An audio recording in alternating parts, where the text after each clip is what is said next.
The breaking point. The stars had witnessed many civilizations rise and fall across the millennia. They had seen empires built on conquest, alliances forged in desperation, and countless species reach for the heavens with dreams of unity. But in all that time, the galaxy had never quite seen anything like humanity. When Earth joined the Galactic Federation in the year 2187, it was a moment of celebration. Humanity had finally proven itself worthy of joining the community of spacefaring civilizations. They brought with them innovations in medicine, engineering, and agriculture that amazed many of the older species.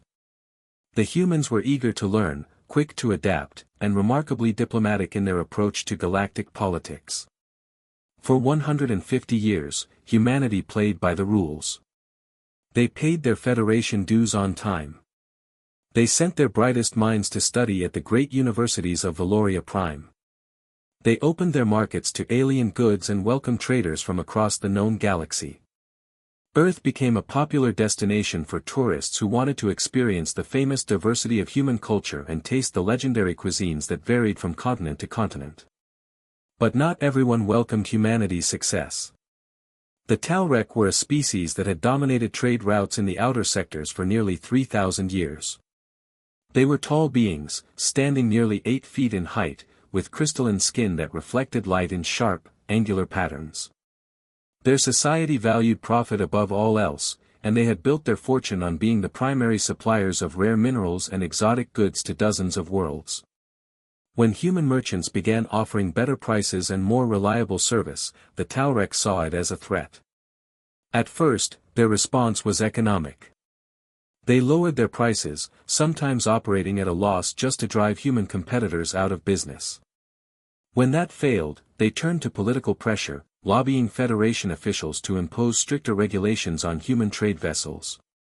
The humans absorbed these challenges with remarkable patience. When Talrek representatives accused them of unfair practices in Federation hearings, human diplomats responded with detailed records and calm rebuttals. When Talrek merchants spread rumors about the quality of human goods, human traders simply let their products speak for themselves. Customer satisfaction remained high, and slowly but surely, humanity's reputation in the trade sectors continued to grow. The Talrek grew frustrated. Their peaceful methods were not working, so they began to escalate. Human cargo ships started experiencing mysterious technical failures when passing through Talrek-controlled space. Shipments disappeared. Crews reported harassment from Talrek patrol vessels that would detain them for hours over minor paperwork discrepancies. Captain Rebecca Zhao commanded one such vessel, a cargo hauler named Perseverance. She had been running trade routes for 12 years, and in that time she had learned to recognize the signs of Talrek interference. When her navigation systems mysteriously malfunctioned near the Kepler station, she knew it was not a coincidence. When her cargo manifest was flagged for inspection 3 times in a single week, she understood the game being played. But Rebecca did what humans had always done. She filed her complaints through proper channels. She documented every incident meticulously. She remained professional even when Talrek inspectors tore apart her cargo hold looking for violations they would never find. Her crew watched her maintain her composure, and they followed her example. The incidents continued across human space. A research station studying asteroid mining techniques reported sabotage. A passenger liner carrying human colonists to a new settlement was forced to make an emergency landing after someone tampered with their life support systems. Each time, investigations traced the problems back to Talrek operatives, but each time the evidence was just circumstantial enough that Federation authorities took no action. Ambassador Michael Torres had served as Earth's primary representative to the Galactic Federation for 20 years.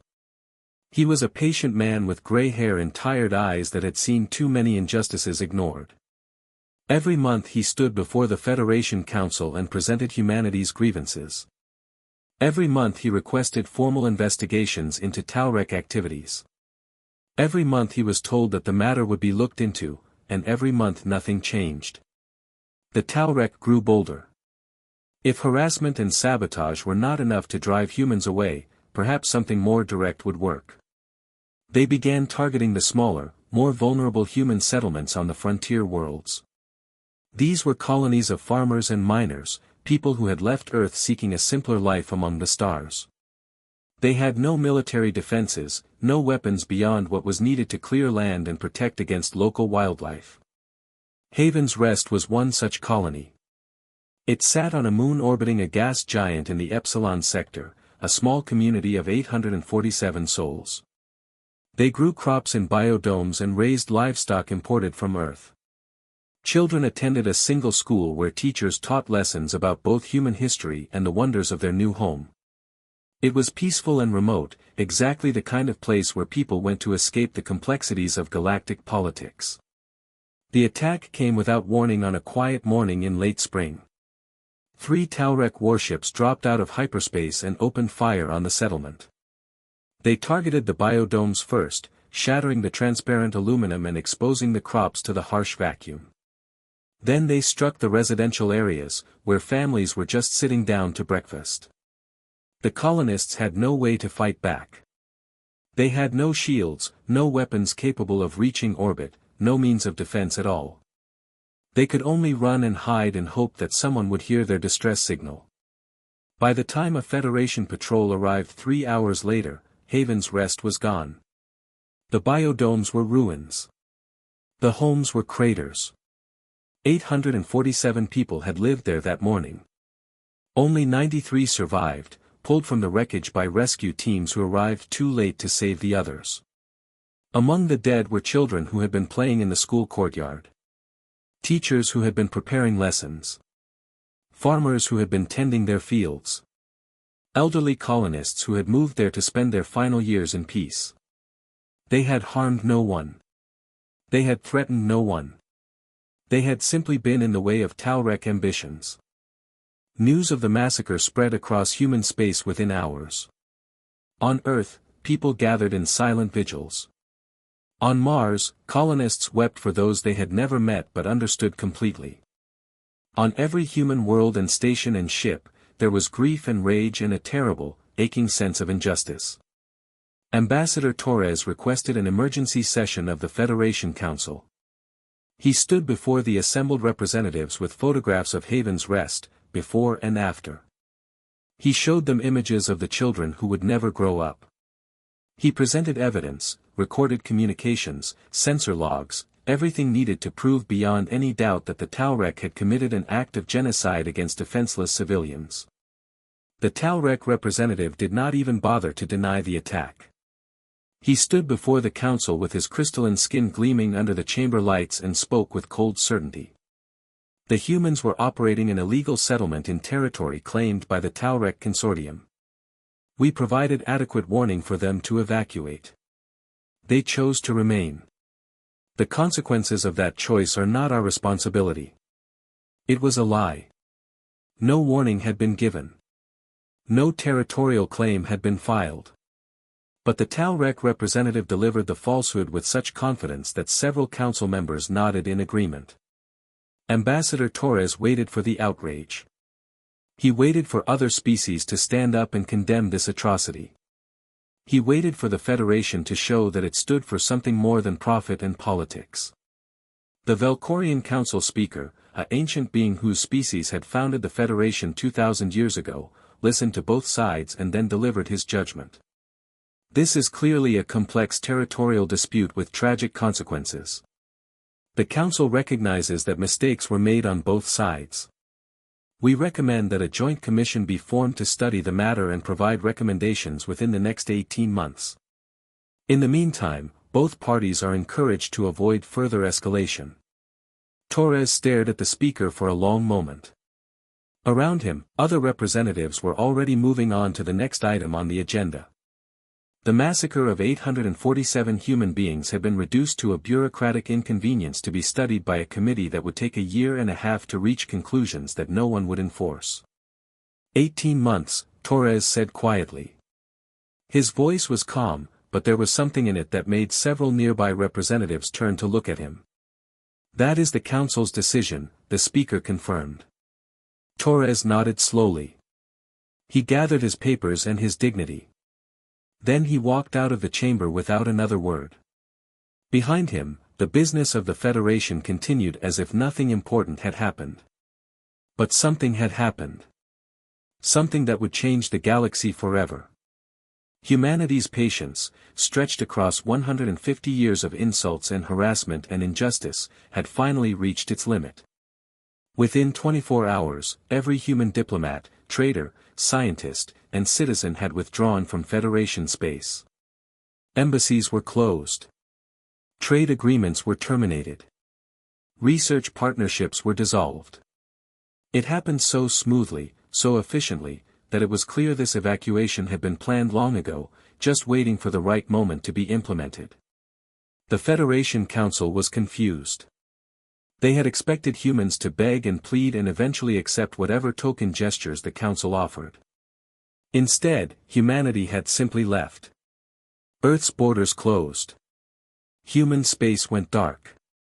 Communication channels that had been open for a century and a half suddenly carried only silence. On a secret military station hidden in the asteroid belt of an unnamed system, Admiral Chen Wei received a coded message from Earth.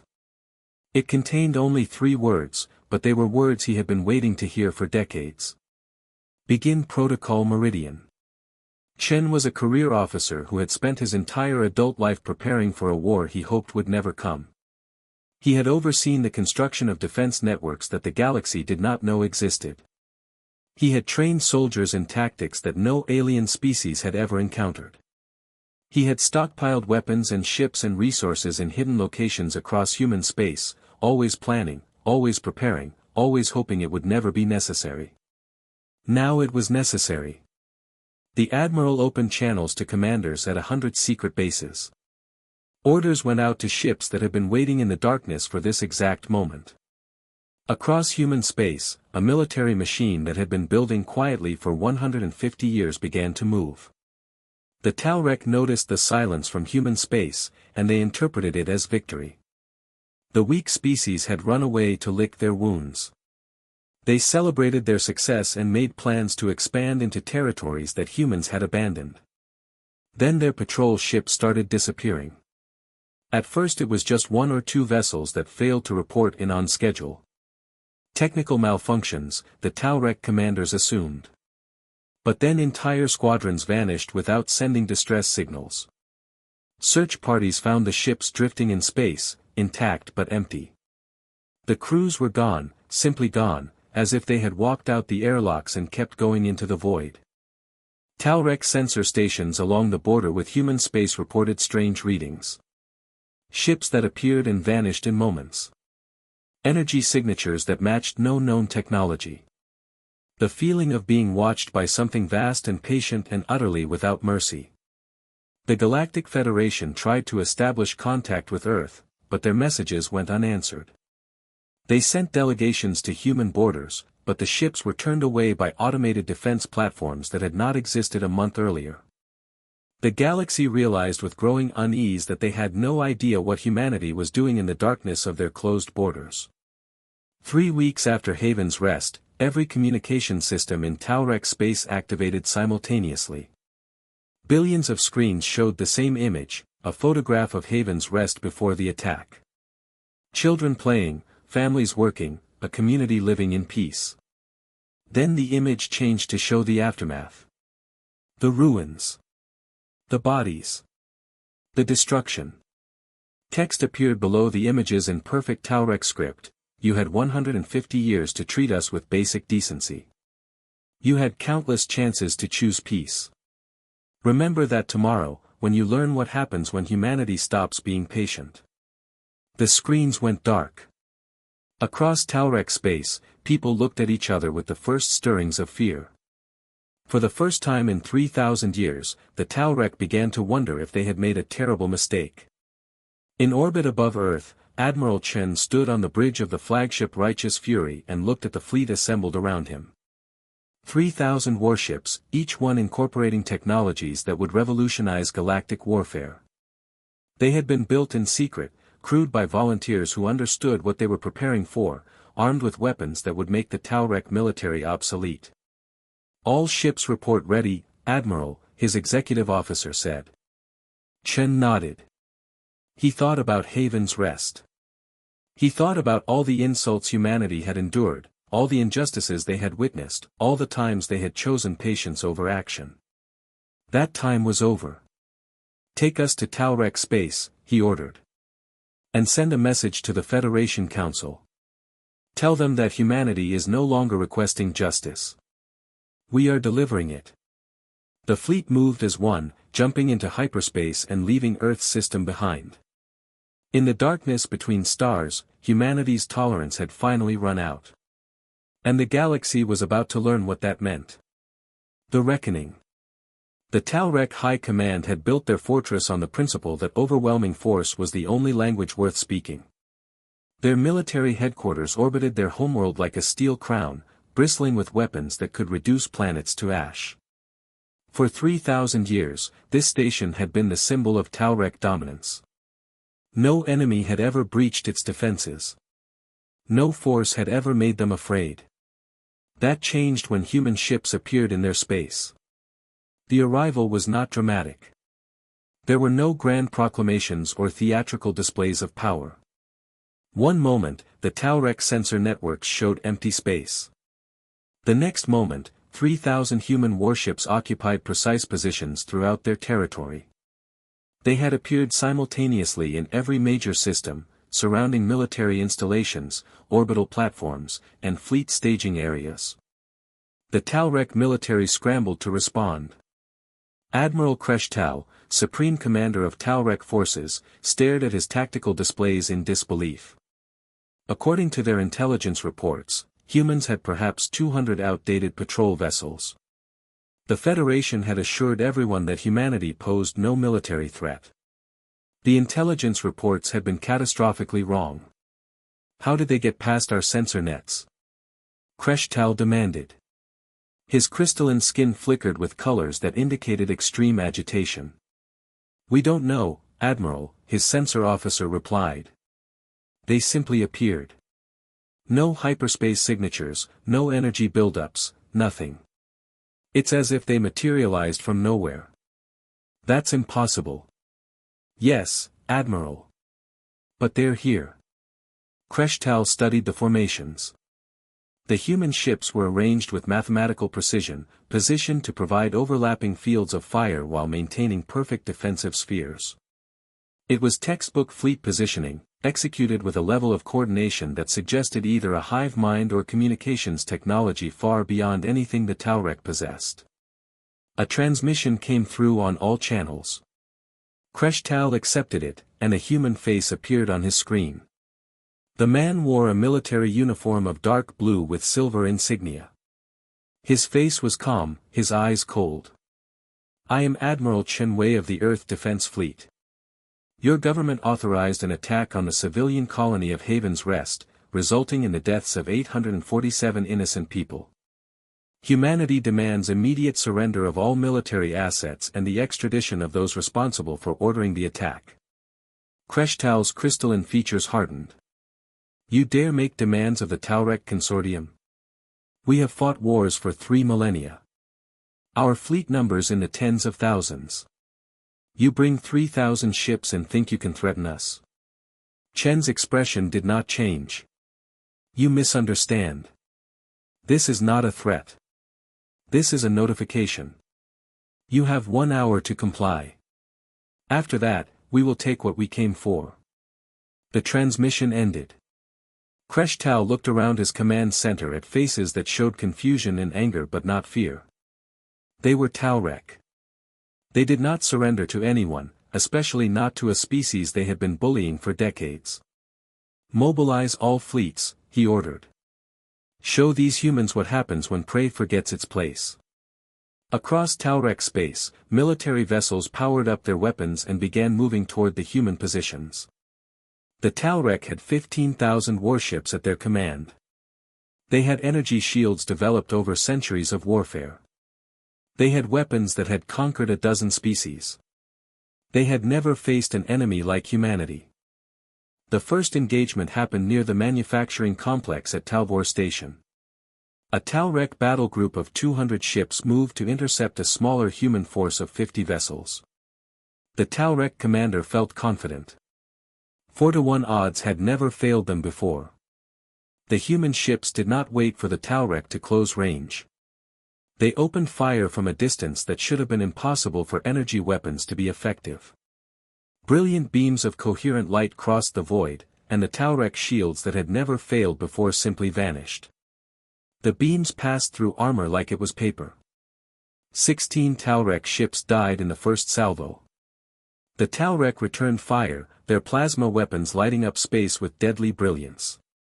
The human ships moved, accelerating with thrust ratios that violated what the Talrek understood about physics. They dodged and weaved through the incoming fire with precision that seemed choreographed. When plasma did strike human shields, the energy was absorbed and dispersed so efficiently that it might as well have been flashlights shining on mirrors. The battle lasted 7 minutes. When it ended, all 200 Talrek ships were disabled or destroyed. The human vessels had not suffered a single casualty. Similar scenes played out across Talrek space. Every engagement ended the same way. The Talrek would attack with numerical superiority and confidence.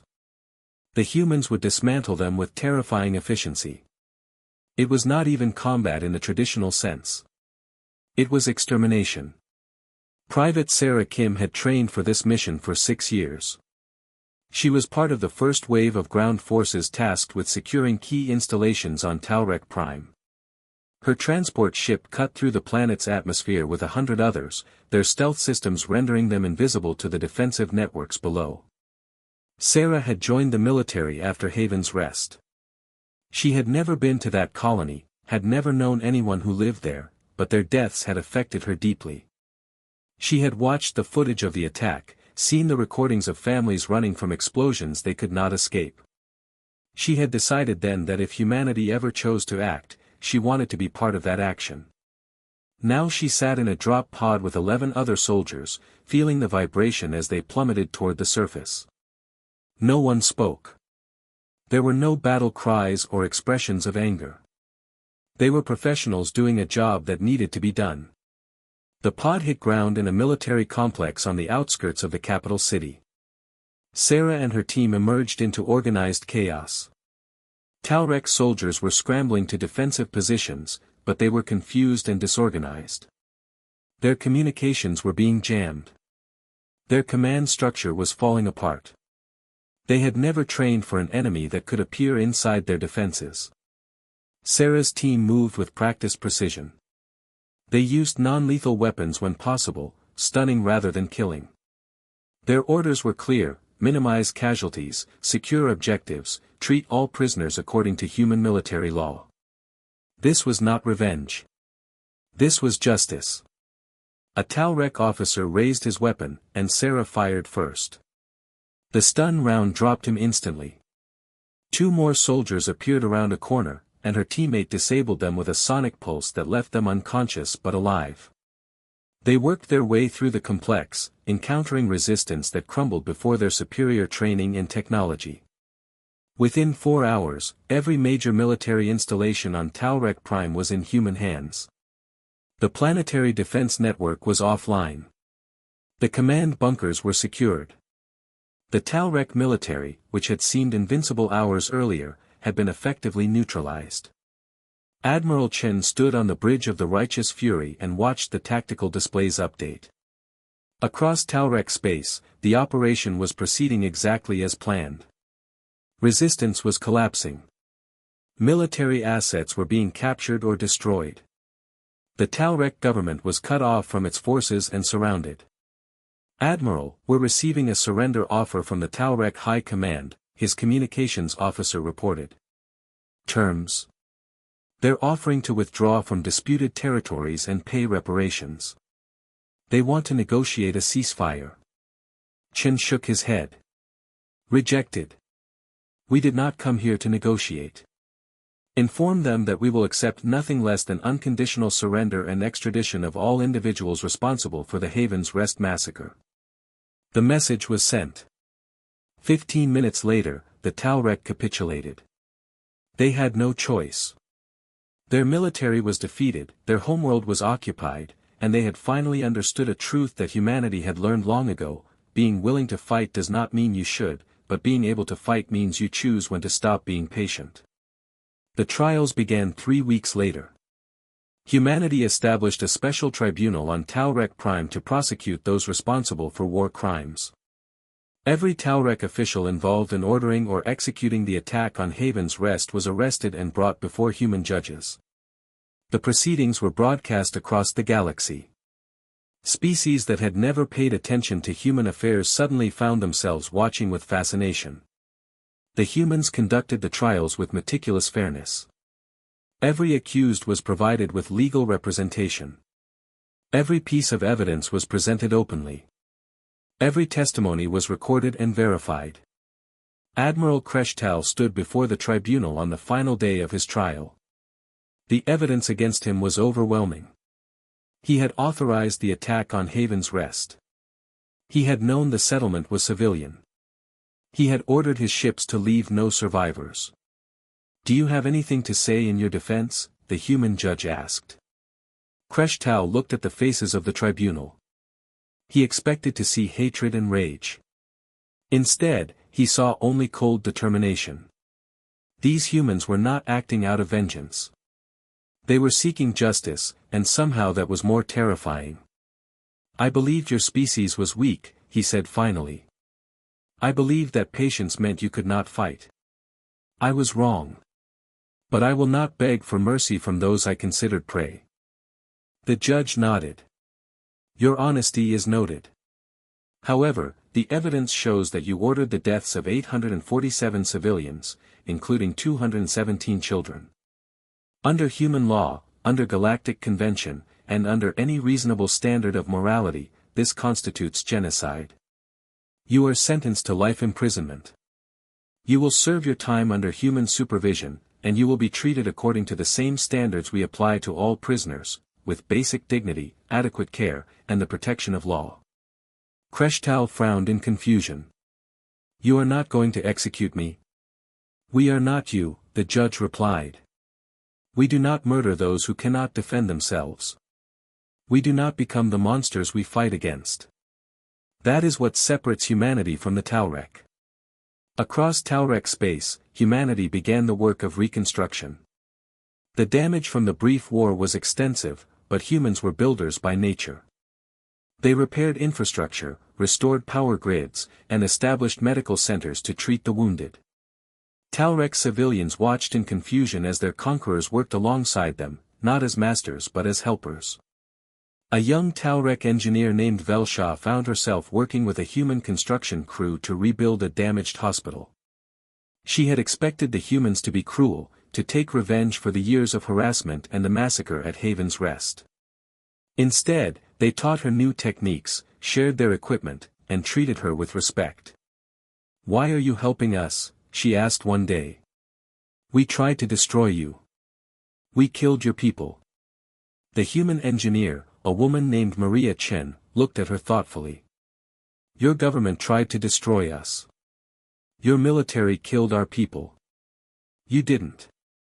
Most Tau-Rek civilians had no idea what was being done in their name. Punishing innocent people for the crimes of their leaders would make us no better than those leaders. "But don't you hate us?"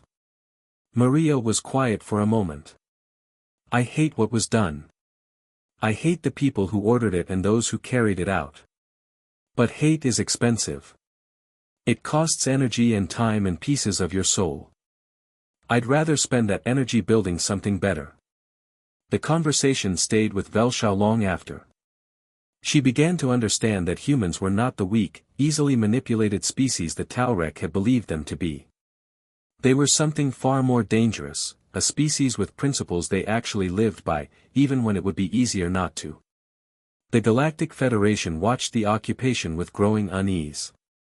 Humanity had violated dozens of laws and treaties by invading Tau-Rek space. But they had done so to prosecute war crimes that the Federation had ignored. They had won a war in days that should have taken years.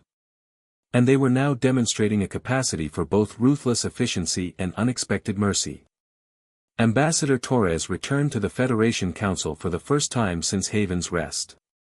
He stood before the assembled representatives with none of the deference he had shown in previous decades. Humanity wishes to make our position clear, he said. We sought justice through your system for 150 years. We followed your laws, respected your processes, and trusted your institutions. That trust was betrayed. 847 of our people died because this council chose politics over justice. The Valkorian council speaker started to interrupt, but Torres raised his hand. I am not finished. Humanity is implementing what we call the Haven Doctrine. From this day forward, any attack on human civilians, any act of genocide or mass murder directed at our people, will be met with immediate and overwhelming military response. We will not wait for Federation committees to study the matter. We will not accept excuses about territorial disputes or bureaucratic complications. We will act decisively, and we will pursue justice by our own standards. The chamber erupted in protests. Several species accused humanity of arrogance. Others warned of the dangers of allowing any species to act as judge and executioner. Torres waited for the noise to die down. You are welcome to your opinions. But understand this, humanity learned a hard lesson. Patience without strength is weakness. Tolerance without boundaries is surrender. We tried being the peaceful species that always compromised, always understood, always gave others another chance. That ended at Haven's Rest. He looked around the chamber, meeting the eyes of representatives who had dismissed human complaints for decades. We are not leaving the Federation. We will continue to trade, to share knowledge, to participate in scientific endeavors. But we will never again trust this body to protect our people. We will do that ourselves. And if that makes us seem arrogant or dangerous to you, consider what it says about your own institutions that defending innocent lives is considered radical. Torres walked out of the chamber to silence. Behind him, the representatives sat with the uncomfortable realization that the balance of galactic power had shifted. Humanity was no longer the newcomer species asking for acceptance. They were now a military force that had proven itself capable of destroying one of the galaxy's established powers in a matter of days. On Earth, memorials were built for those who died at Haven's Rest. The largest was constructed on the moon where the colony had stood. It listed every name, every face, every life that had been lost. People came from across human space to pay their respects, to remember, and to reflect on the price of peace. Emma Chen was 12 years old and one of the 93 survivors of Haven's Rest. She had lost her parents, her younger brother, and most of her friends in the attack. The human fleet had avenged them, the courts had prosecuted those responsible, but none of that brought back the people she loved. She stood before the memorial with her aunt, reading the names carved into black stone. Was it worth it? She asked quietly. All the fighting, all the death. Did it change anything? Her aunt, Captain Sarah Kim, who had led ground forces on Taurek Prime, knelt beside her. I don't know if worth is the right word. But I know this, the galaxy will never forget what happened here. And they will never again assume that human patience means human weakness. Maybe that will save lives in the future. Maybe it will prevent another Haven's Rest. Emma touched the stone where her mother's name was carved. I hope so. I hope they remember. Because forgetting would mean they died for nothing. They won't forget, Sarah promised. None of us will. Across the galaxy, humanity's message had been received. The species that had seemed so patient, so willing to compromise, so eager to avoid conflict had revealed a capacity for warfare that shocked the established powers. But perhaps more importantly, they had shown that strength and mercy were not opposites. They had defeated an enemy and then helped rebuild. They had pursued justice without succumbing to vengeance. Captain Rebecca Zhao returned to her trade routes 3 months after the war ended. Her ship, the Perseverance, flew the same paths it had always traveled, carrying cargo between human and alien worlds. But now when she passed through space that had once been dangerous, she did so under the protection of a fleet that no one would dare challenge. She received a message one day from a Talrek merchant she had known before the war. He apologized for the harassment she had endured, for the times his government had made her job difficult. He asked if there was hope for future cooperation between their peoples. Rebecca thought about her answer for a long time. Then she replied, "My people have a saying, trust is earned slowly and lost quickly. Your government lost our trust at Haven's Rest. Rebuilding it will take time, patience, and consistent action. But humans believe in second chances, even for those who didn't grant us that same courtesy. Work with us in good faith, treat us with the respect you expect in return, and maybe our children will live in a better galaxy than we did." The Talrek merchant thanked her and promised to do better. And in the darkness between stars, humanity continued its watch. They had learned that tolerance had limits, that patience could run out, and that sometimes the price of peace was the willingness to fight for it. The galaxy would not soon forget the day humanity's tolerance ran out. But more importantly, humanity would never forget what that tolerance had cost. 847 lives. 847 reasons to be strong. 847 names that would be remembered as long as humans traveled the stars.